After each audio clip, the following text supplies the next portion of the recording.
Halo Nevro Friends, ketemu lagi di part 2 tentang kelainan jumlah produksi kencing. Di part 2 ini saya akan membahas kebalikan dari oligouria dan anuria kemarin, yaitu mengenai poliuria.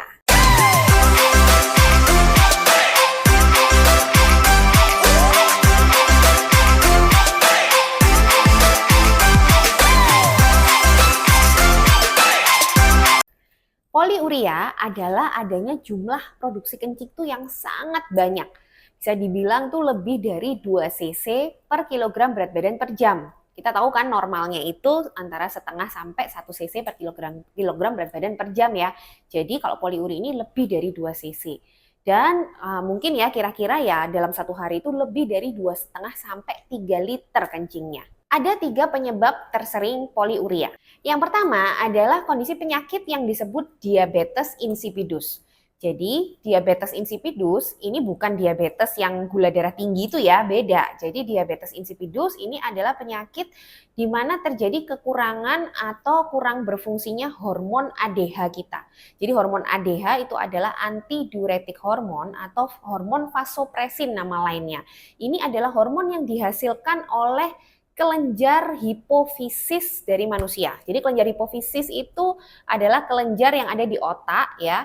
Itu ada 2 bagian kelenjarnya, depan sama belakang. Nah, di bagian kelenjar belakang inilah tempat dihasilkannya hormon ADH atau vasopresin. Nah, apa efek dari atau apa manfaat dan dampak dari hormon ini? Jadi hormon ADH atau vasopresin dia itu bertugas akan merespon kondisi kekurangan air di dalam tubuh. Jadi ya, misalnya nih, seseorang kekurangan cairan, otomatis dia akan haus ya. Haus, lalu haus itu kan salah satu mekanisme untuk menambah air. Selain itu, tubuh kita juga dengan kondisi kekurangan cairan, dia akan mengeluarkan hormon ADH itu tadi dari hipofisis. Nah, ADH ini tugasnya di ginjal, dia kerjanya di ginjal. Di mana di ginjal nanti dia akan menahan supaya kencing itu nggak dikeluarkan gitu ya. Artinya bertugas untuk menahan air karena kan kekurangan air nih dalam tubuh. Jadi ADH ini menahan pipis supaya orang itu tidak kencing. Karena kalau dia kekurangan air, semakin kencing kan semakin kekurangan air jadinya ya. Jadi mekanisme alaminya dia justru menghambat atau tidak mengeluarkan kencing tersebut. Nah, pada penyakit diabetes insipidus, ADH ini tidak berfungsi dengan baik. Jadi misalnya pada kondisi yang seharusnya normal jumlah ADH, dia kekurangan ADH.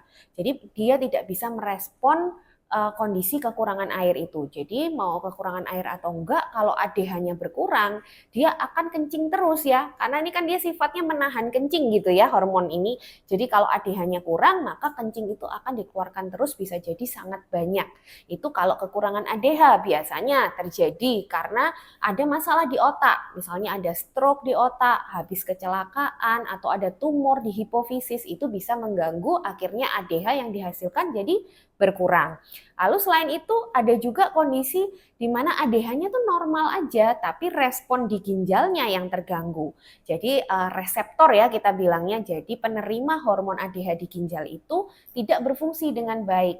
Akhirnya ADH pun tidak bisa bekerja. Itu disebut diabetes insipidus yang sifatnya perifer ya. Kalau tadi itu sentral karena kekurangan ADH. Nah, itulah penyebab-penyebab diabetes insipidus yang akhirnya akibatnya dia jadi kencingnya banyak. Nah, efek dari diabetes insipidus ini karena kencingnya banyak, itu akhirnya juga terjadi gangguan elektrolit ya biasanya. Yang paling sering terganggu itu natriumnya ya, karena kalau dia kencing terus, airnya keluar terus, maka natrium yang di dalam tubuh itu jadi tidak seimbang dengan airnya. Jadi malah bisa terjadi yang namanya hipernatremi. Ini nanti akan saya bahas di video lain ya terkait hipernatremi. Jadi itu yang penyebab utama pertama yaitu diabetes insipidus.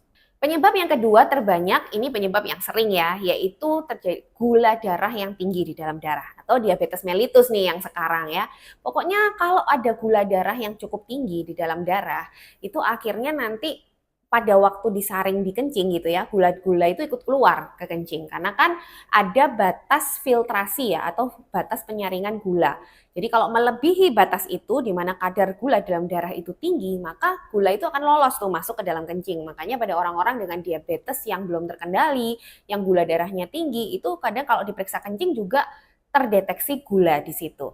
Nah, adanya gula di dalam kencing ini sifatnya dia itu seperti suatu zat osmotik ya. Zat osmotik itu zat yang bisa menarik air karena dia itu kan kental ya. Kalau banyak gula itu kental, akhirnya dia menarik air. Nah, menarik air dari jaringan-jaringan ginjal, maka akhirnya itu kencingnya jadi banyak juga. Nah, itu jadi salah satu penyebab selain diabetes insipidus itu juga orang yang akhirnya bisa kencing banyak sekali itu kalau gula darahnya tinggi. Yang paling sering ya pada diabetes mellitus. Penyebab ketiga yang tersering adalah adanya kelainan atau masalah psikis ya. Di mana pada masalah psikis ini dia minumnya sangat banyak atau kita sebut polidipsia psikogenik.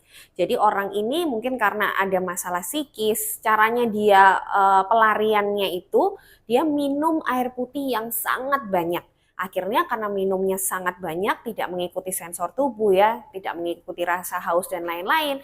Akhirnya karena banyak minum, ya kencingnya jadi banyak banget. Nah ini juga akhirnya bisa berbahaya karena terlalu banyak minum dan terlalu banyak kencing juga akhirnya bisa mengganggu keseimbangan elektrolit tadi.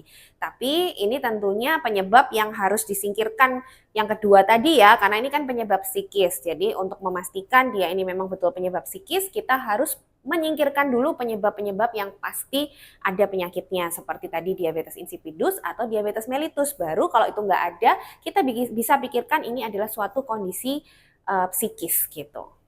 Sedangkan untuk penanganannya kembali lagi tergantung penyebabnya ya. Jadi kalau tadi diabetes insipidus ya dilihat kadar hormon ADH-nya. Kalau kurang harus diganti hormon ADH-nya. Ada sediaan-sediaan untuk mengganti kadar hormon ADH. Lalu selain itu ada juga diabetes mellitus ya harus diregulasi atau dikendalikan gitu ya gula darahnya. Terus kalau untuk yang psikis tadi juga harus ditangani kelainan psikisnya. Oke, jadi gitu ya Nevrofriends, penjelasan singkat terkait poliuria. Semoga bermanfaat.